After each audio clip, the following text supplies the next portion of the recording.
Let's review what has happened so far. We have learned how to relax, how to meditate well, and how to do cleaning. What is the purpose behind all these things? After every meditation, we have a typical, very peculiar condition emerging as a result.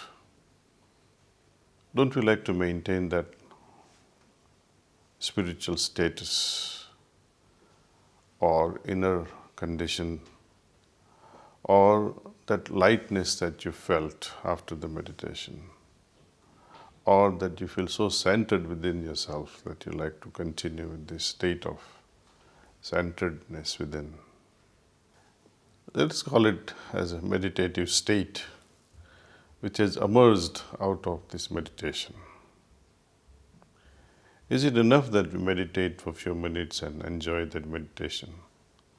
Won't it be nice if it can extend beyond these 30, 40, 50 minutes of meditation? It will be wonderful if we can meditate actively daily. But to remain actively meditating versus meditatively remaining active, they are two different things. Often enthusiasts who start spiritual practices, in the beginning they love it so much, and slowly it so happens that we fall in love with such a state and we like to go on extending such a state for a longer period. Otherwise, having earned a spiritual condition and losing it right away would be like, you have your weekly or monthly salaries, and before the second day starts or third day starts, you have blown away all your salary. What will happen to such income? What will happen to such a family? In other words, this scenario with meditative state, what will happen if you go on losing meditative state? It will be a tragedy. You have worked for nothing. So, how to ensure that the meditative state remains to our heart's desire? So recognize that your heart is desiring it, and let's make a willful intention before meditation itself. Let's become more cognizant with this fact that yes, I need to stay in touch with this inner state, and that there is a need for such a thing. So this much of awareness, this much of intention should be good enough to start with. And let's see how it mushrooms and becomes a big, giant thing later on in our life, where meditative state becomes the very nature of us in a more palpable way, see. Now, these intentions of preponing certain states are easily made possible when the inner urge or inner thirst or inner restlessness makes our heart call for something higher. If you were happy with our present state, then there is nothing to worry about. If you are content with your present state, there is nothing to worry about. Then the idea of evolution will fail. If we really want to evolve, expand the consciousness, then I have to keep my goal higher than the present one. The present condition must not satisfy me. Present richness doesn't satisfy us. Why should present spiritual state should satisfy us? So what is this inner call? When we offer this voice of the heart to a higher level of consciousness or higher source, or as some system talk about that I am now connected with my inner resources or my inner divine source or the godly agency. Somewhere, somehow, we are trying to invoke the higher help. That means I am at a lower state, which is good. We did not feel inferior about it. In fact, more we feel smaller about ourselves in front of God, better it is. Let us remind ourselves of Lord Jesus' statement that to enter the gates of heaven, one has to become very humble, insignificant, become like little children, not childish though. That sort of innocence, that sort of innocent approach in our prayer, in our inner connectedness will have to be recalled. So now, having established the goal that yes, some higher state is my goal, which of course will change every day.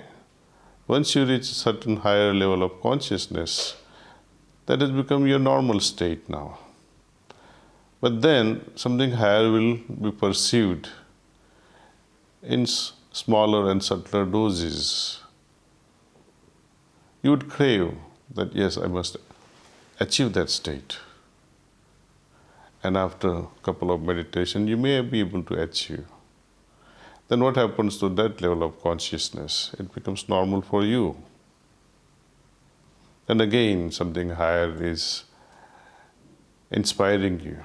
It is like always, some higher is calling us. It's like God is always calling us towards Himself. Center is yawning towards itself. Now, having fixed a certain level of goal, we start wondering, what is it that is preventing me? What can prevent me from achieving it? There are so many things in this world. The biggest stumbling block is myself, my ego, that I am so and so. Why should I need this higher state? There you go.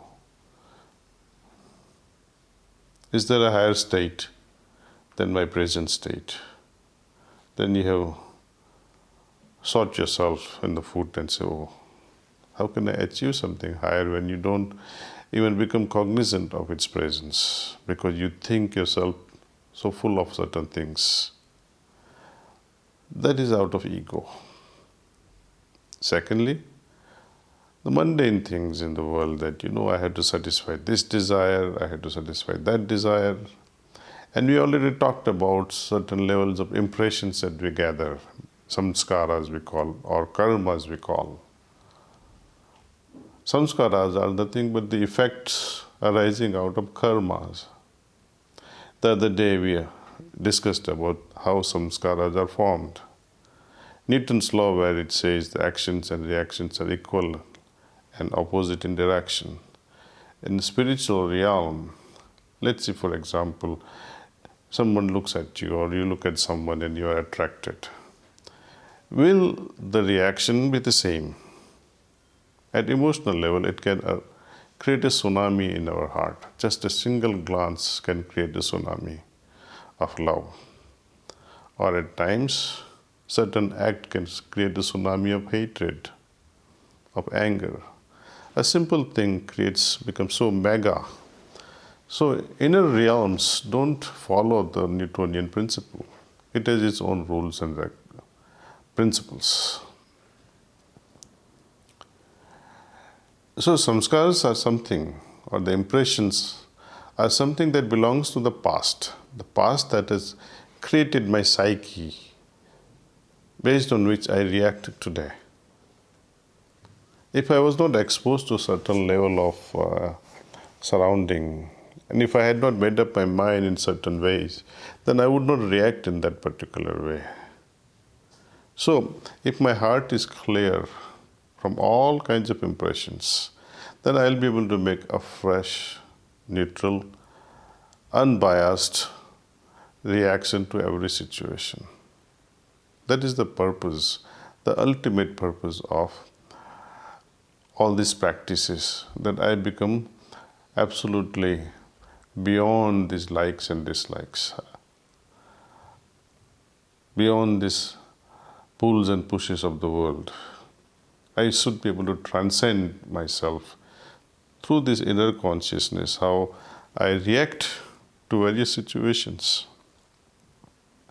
But the desires, unlike samskaras, play a different role. Desire is something that has to happen in the future, something I desire to have. It is playing out its part into the future by desiring it in the present. But the samskaras, or the impressions that I have formed and that has created my psyche, belongs to the past. Similarly, what I desire for the future also creates my patterns of psyche, spectrums of psyches are created in my inner realms. So we slowly realize, okay, I cannot change the past. It has already created my psyche, but slowly with this process of cleaning, I'll be able to free myself from it. But desires, which is something in my check, something in my control at the moment, to a large extent, how far should I be fueling this inner desire that can become one day the samskara? So, desire in one way you can call as the future karmas, futuristic karmas.